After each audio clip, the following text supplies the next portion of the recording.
We need live. Tuko ready?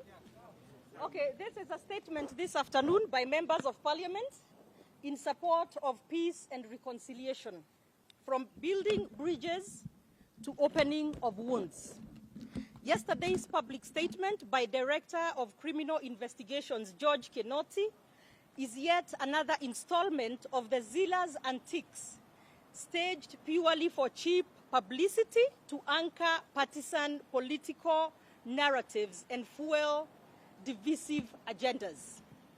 This ugly charade started immediately after 2017 elections through an overhyped campaign of vindictive profiling and selective prosecution, pretending to be waging a war on corruption. Yet to date, there has been no progress and no light shed on any of the dramatic allegations used to justify destructive crackdowns. What has instead become clear is that Kinoti's mission was a campaign of ethnic and political vendetta aimed at eliminating officers from the public service on account of mistaken and misplaced perceived affiliations and replacing them with acceptable homeboys or home guards, if you will. It was also calculated at profiling the deputy president as corrupt in furtherance of political sabotage. Despite the unorthodox method employed targeting a host of qualified public servants who got their jobs on merit, no case has successfully been prosecuted in court. Instead, those behind this scheme have quietly been trying to negotiate with those they illegally and unfairly removed from office, with sweeteners of paying them off to drop the cases. The next dramatic installment was to coerce, harass, and intimidate members of parliament who were seen to lean towards the deputy president. Trumped up, unfounded, and fake allegations were made against them solely to make them change their political stand. During this period, and to make them surrender to the unknown political forces, security personnel of some of the legislators were withdrawn. When this did not yield as much result as expected, a new scheme was hatched to remove them from parliamentary committees. The MPs were coerced and beaten into voting to support violently corrupt and tyrannical illegitimate changes to House committees and leadership at both the Senate and at the National Assembly. As per the well-known practice, Kinoti was eagerly deployed by his masters to announce the commencement of investigations and the assembling of evidence as the basis for prosecuting leaders for various trumped-up offenses. Yet this was only cover-up for his deplorable errands at the behest of sinister political masters. As usual, there has been no further progress of public information on those cases ever since the objective of violently overthrowing parliamentary leadership was achieved. Kinoti and his masters are back in town once again. This time round, with the announcement of the opening of investigations into the post-election violence, the PEV, which took place between late 2007 and early 2008. In so doing, they conveniently and selectively focused their attention to some incidents, areas, and victims. It is clear that Kinoti and his masters only wish to cynically exploit the terrible traumas of PEV to anchor a diabolical and divisive political agenda, distract public attention from his paymasters' political frustrations, incite communities into violent conflict, coerce Kenyans into supporting the doomed BBI adventure, and undermine their rivals' standing. For Kinoti and his masters, PEV is all about selling fear in the Rift Valley and coercing its residents into supporting toxic and divisive political enterprises and problematic 2022 succession schemes.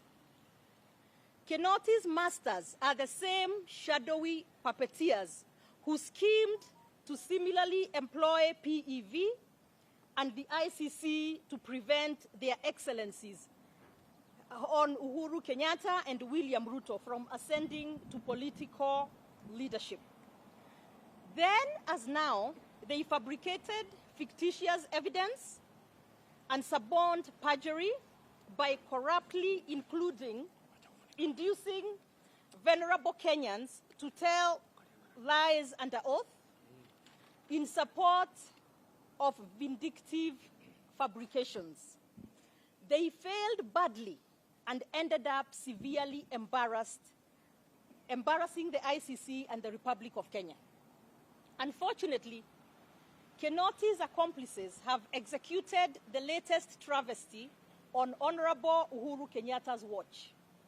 His Excellency the President, who is well seized of the PEV and our country's unfortunate experience with politically instigated mayhem, must not allow fraudsters, liars, and opportunists to brazenly dance on the graves of those who perished in the PEV. A legitimate decision to obtain accountability for the PEV through the due process of law in a public, transparent, and impartial process is always welcome. Kinoti's insultingly hollow and transparent spectacle and mediocre attempt at deception and political intrigue fall far below any legitimate and acceptable standard. The cynicism behind Kinoti's shameful charades is chilling, immoral, backward, and reprehensible. It contradicts the government's public position that has been canvassed by the Attorney General as well as the President on behalf of the Republic, locally before Parliament and internationally in multilateral forums. The facts and contents of PEV, as well as the process and status of investigations, prosecutions, and their outcomes, is well documented. For Kinoti to purport to single-handedly overturn the substantial work of serious institutions on the basis of ridiculous figments is recklessly contemptuous and callously insensitive. Political machination must have its limits. Scheming and adversarial intrigue must respect victims, the vulnerable, truth, and a measure of ethics. As we speak, we have lost more than 1,400 Kenyans to COVID, while over 77,000 have been infected. The death, suffering, and financial catastrophe that has befallen Kenyans is chiefly as a result of criminal negligence and runaway corruption in the institutions charged with protecting the health and safety of Kenyans, including KEMSA. When corruption directly leads to the death of innocent people, it is murder. They have been promises to investigate and bring the COVID billionaires, aka the COVID murderers, to justice. Kinoti has been oblivious and conspicuously unwilling to pursue these ongoing heinous murders because the perpetrators are also his masters. Shame on him. Shame. This is how cavalier and hypocritical Kinoti and his masters are. They neither care about Kenyans nor about justice. They only care about short-term mischievous, deceptive, and hollow political drama. The statement by Kinoti amounts to incitement and provocation of the peaceful citizens of Kenya. How unfortunate are we in this country that in the middle of a devastating pandemic, a divisive BBI referendum is being forced on Kenyans, and to add insult to injury, incitement of communities is being conducted by state organs. Shame. Shame. We ask His Excellency the President one question. What is the guarantee that we shall still have a country left with all these evil and destructive schemes perpetrated through state offices?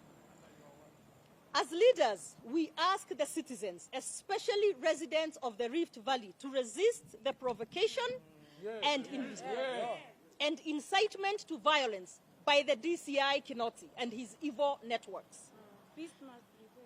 Jubilee was born of a covenant before man and God, that no citizen's blood will ever be shed on account of political competition, and vowed that no amount of provocation will tempt us to depart from our sacred commitment. Considering that the DCI has revisited the Waki report, we demand a comprehensive strategy from the President, clearly indicating the program and plan of action across the country on the implementation of the Waki reports. In this spirit of revisiting, we also ask the President to address the nation on the fate of the Truth, Justice and Reconciliation Commission, TJRC report, and as well as the recommendations of all the past commissions of inquiry. This will forestall political hirelings from weaponizing such reports in future for divisive political agendas, the way DCI Kinoti is now abusing victims of PEV for political sports. On our part, we restate our commitment to the peace and reconciliation agenda that was formalized in Nakuru in 2012. The promise abides, the mission continues.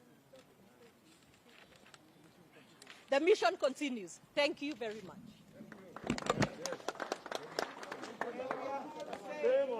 Peace, love, and unity. Stop incitement.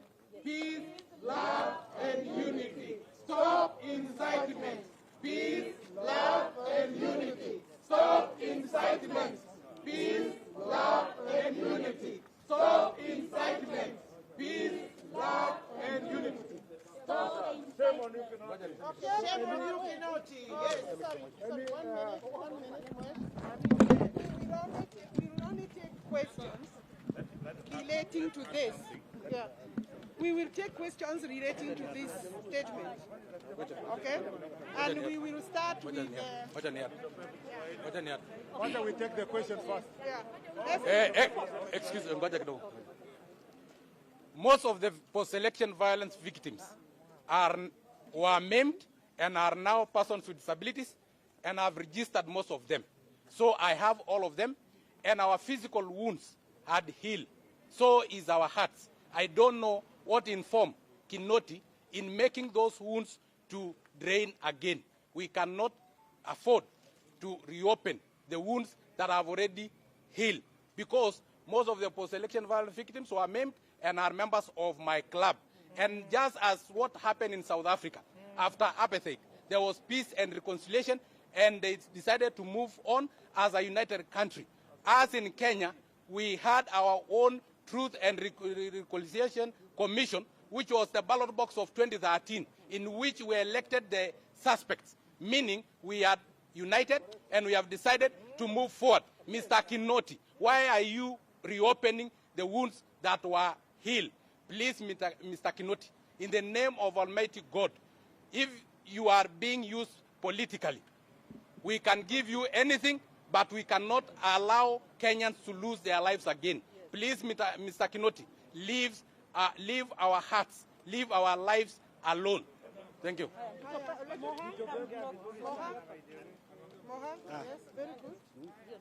Nataka kusema hivi, ujumbe kwa Mr. Kinoti ni kwamba huwezi tafuta njia nyingine ya kugonganisha Wakenya, kwa sababu njia zote zile mmetumia zimekataa kupita. Kwa hivyo njia ya kutaka kutumia makabila kuanzisha vita ili muwe pasishe malengo yenu ya BBI haitafaulu. Swali langu kuu ni hili. Tumeona jana watu wametoka sehemu ya Rift Valley kuja kuweka statement. Nauliza, hii post election violence ilikuwa Rift Valley peke yake? Wako wapi wa Naivasha? Wako wapi wa Nairobi? Wako wapi wa Nakuru? Wako wapi wa Mombasa? Wako wapi wa Kisumu? Wewe unatuletea tu watu wa moja because you want to set up two tribes to fight, because you have already lost mambo ya BBI. Kwa hivyo sisi tunataka kukuambia hivi, fanya ufanyalo, lakini ujue chochote kikitokea katika nchi hii, kwa sababu ofisi yako imekuwa ofisi ya kisiasa, ujue mahakama ya jinai itakukujia wewe na wale wote waliokutuma unataka kuleta vita Kenya. Sisi kama viongozi hatutakubali vita hapa nchini Kenya. Shukran. Maybe just but to add, you will all recall at the beginning of this year, at a press conference within the precincts of Parliament, we did indicate that there were plans by state organs and certain people within the state, one, to instigate ethnic animosity and ethnic violence, beginning with the Rift Valley and specifically in Njoro. And we indicated that there were plans to recruit people to go and instigate that violence. Therefore, what you are seeing from Kinoti today is just but the first installment of these schemes. The second thing we indicated at the beginning of the year, if you remember, and you can go back to your archives and look at our presser, I think sometime in February this year, we indicated besides instigating ethnic animosity and violence in the Rift Valley, they had plans and schemes to assassinate political leaders through staged accidents and poisoning. And therefore, I want to ask Kinoti, and you will recall soon after, I think within the month of May, they delivered poisoned food, which is a crime against humanity, to the people of Kikuyu. I did record a statement and provide evidence that that scheme was orchestrated, planned, and executed by officers from DCI. To date, Kinoti has not investigated that matter and brought the people to book. We just want to tell Kenyans and the world that this is just but the first installment. But also tell Mr. Kinoti that should anything, any installment of violence happen anywhere in this country, it is him and his masters who shall be held to account. Should anything happen to any leader here or any leader who is not here on account of the poisoned and planned accident assassinations, and we know, we have information that they planned to instigate cardiac arrests with some chemical compound that they say is untraceable. You will remember the Lamada incident on the planned assassination of the deputy president. Where are you, Kinoti, in terms of investigations towards the Lamada assassination claims? Because they were there, and we want to tell the world that assassination of political leaders is probably underway, and the next installment within the evil schemes of this evil cabal within the state. And that is why we challenge the president that it is under your watch, Mr. President. The lives of leaders and Kenyans are in your hands. Take charge. Take charge against this evil cabal within your government, Mr. President, and save this country from going to the doldrums. Thank you.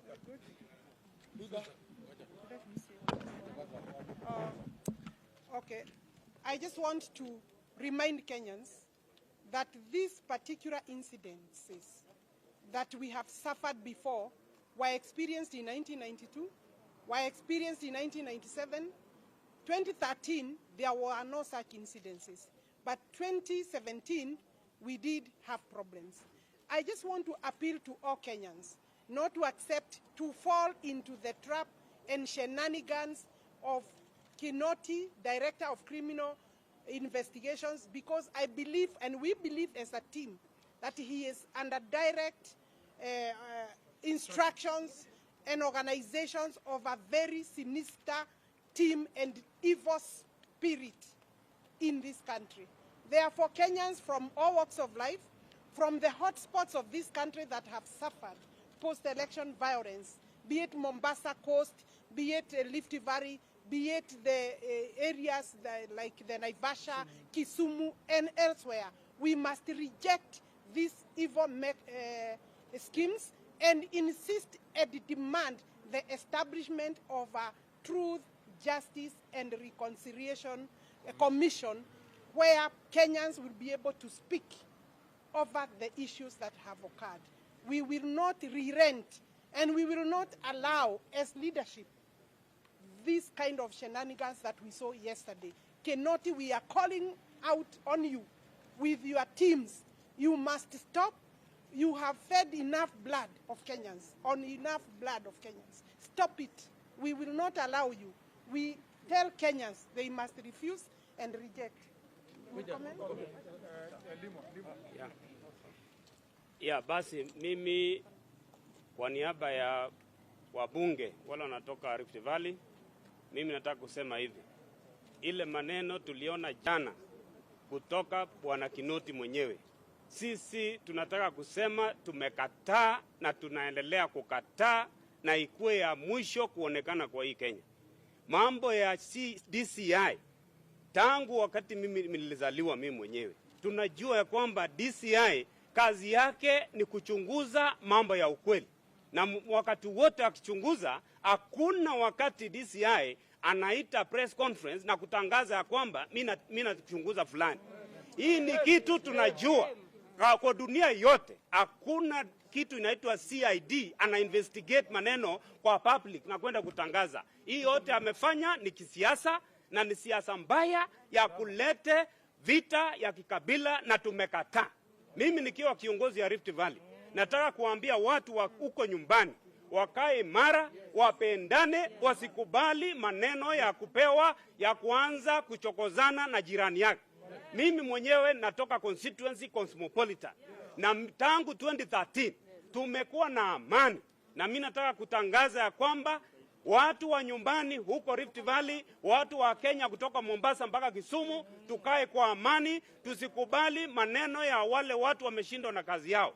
DCI mzuri ni mtu kama Arab To, wakati alikuwa DCI alikuwa CID. Hakuna wakati alionekana hata akiongea, lakini mambo ilikuwa natendeka. Huyu Kinoti ameshindwa na kazi yake, aende achunguze mambo ya maana, aachane na siasa. Siasa kama anataka aachie sisi siasa, ama aache hiyo kazi yake akuje siasa. Tumenyane.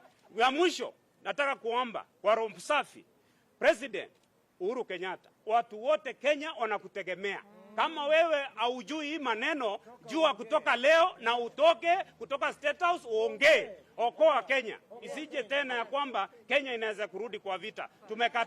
Tumekataa na tunaendelea kukataa.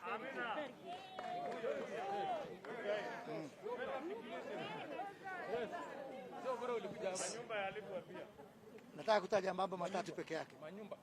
Kwanza, nimetumwa na watu wa Huruma na watu wa Kibra na watu wa Madhare ambao mwaka wa 2007 Raila Odinga aliwaambia waingie manyumba za watu. Wanasema hata wao wangetaka kuandikisha statement ndio hiyo mambo ifuatiliwe. Na pia kwa hivyo nataka kuomba Bwana Kinoti na DCI awapatie nafasi na wao waweze kuongea. Ya pili, tunacheza na mambo ya usalama. Tuko na ripoti katika hii nyumba ambao tunajadiliana, ambao ililetwa na rais wakati wa State of the Nation Address, the security report on security. Na akasema katika hiyo ripoti ya kwamba kuna wanasiasa wana fund vigilante groups kama Mungiki na zingineo. Pia hiyo ni kazi Bwana Kinoti. Angalia kwa hiyo ripoti, kwa sababu kusema kuna wanasiasa haujasema ni nani, ni kucheza na usalama wa kitaifa. Mwisho, kati ya mwaka wa 2008 na 2013 mimi mwenyewe nilikuwa nafanya na rais. Sana sana kazi yangu ilikuwa ya kuleta watu amani na kushikanisha watu sana sana huko Rift Valley. Karibu miaka 4 sikufanya kazi nyingine. Nikitaka kuuliza rais wetu, sababu wewe ulitufunza kufanya amani na wengine. Wewe ulitufunza kusameheana. Wewe ulitufunza kuangalia mbele sio kuangalia nyuma. Wewe ulilalamika wakati ulisema Raila anataka watu wakae kwa historia. Viongozi hukumbukwa kwa ile maneno wamefanya mwisho, sio ile wamefanya mwanzo. Usikubali hii maneno define your legacy, Your Excellency. Tafadhali, you have invested too much in this peace in this country. Usikubali watu ambao wamekuwa wakikupiga miaka yote wakutoe katika hiyo njia ambayo ulikuwa karibu tu upate Nobel Peace Prize, isipokuwa ni hii. Asante. Okay. Today I will not. Today I will not wear a national hat. I will speak as one of the leaders from the Rift Valley, just like Susan Kiika here, among others who are here. We know that, and we've said this for a long time now, for almost from the part of last year to this year, that there is a plan for a state-instigated violence, and the stage is Rift Valley. And the acts are intended for political reasons. This is simple, and I like to speak in a very simple way. The Aslan narrative has united all Kenyans who believe that every hustle matters and that we should speak matters economy regardless of our community and tribes. The candidature of one William Ruto has been accepted across the country. The players of Uhuru succession who are deep inside the government urged plans like you read in our statement, starting from corruption, instigated charges, removal of leaders.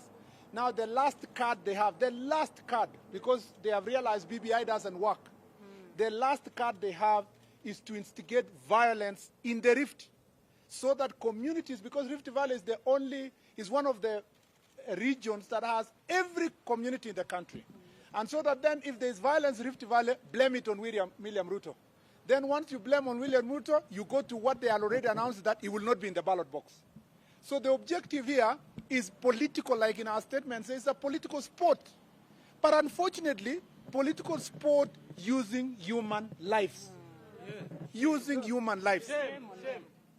President Uhuru Kenyatta, accompanied by most of us here, visited the ICC with the deputy president. And what did they tell ICC? That we started reconciliation process in 2012. We have sorted all IDPs, they are settled. Everybody has gone back to their land. They told the world that as a result of their coming together, now Kenya is a peaceful nation. The president came to parliament and announced that there was a 10 billion that has been put in place to ensure that all the TJRC-related issues are settled. Now, we want to know the truth. Did President Uhuru Kenyatta lie to ICC? Did President Uhuru Kenyatta lie to Parliament by saying that those issues have been sorted? Do we believe the older President Uhuru Kenyatta or the current one that is supporting a DCI who is reopening a chapter that has been closed? So these are the questions we are asking ourselves. We are saying the real President Uhuru Kenyatta should come out. Yeah. Are you the one who told the ICC you've sorted these issues, or you are the one now who is reopening these issues? And even then, we have agreed as leaders kutoka Rift Valley. Ata liwe liwalo. Juu chini. Siasa yende nyuma ama mbele. Jubilee ikue isikue. Tumeamua ya kwamba hakuna tena mwananchi atamwaka damu kwa sababu ya siasa. That is our resolve. It will not change. Kinoti and his shenanigans, I hear he was issuing another statement today trying to apologize. I'm sure he has realized that what he was doing has backfired. We want to tell him we don't want that letter he has written today. Let him go straight to a press and apologize to the people of Kenya for pretending to be reopening a process that the president himself announced that it had been solved. Or if that is not the case, he should be relieved of his duties. We get a DCI who is independent, who can be able to carry out the responsibilities of DCIs in a manner that is befitting a public office. Hiyo tu ndio tulikuja kusema hapa, lakini wacha niwaambie, wafanye nini, wasifanye nini. Wa Kalenjin, wa Kikuyu, wa Kisii, wa Jaluo, wa Luya, wa Somali, wa Turkana, wa Masai, wote wenye wanaishi Rift Valley, hakuna siku tutapigana tena. There is no time we will fight again. And we leaders who are here, like our statement is stating, while they are going for revenge and reopening those files, those of us who are here believe in peace and reconciliation. And if given a chance to continue leading our people beyond 2022, we will only focus on peace and reconciliation. Asanteni sana na Mungu awabariki. Thank you very much. I think our statement ends there. Yeah, please. Thank you. Stop incitement, peace, love, and unity.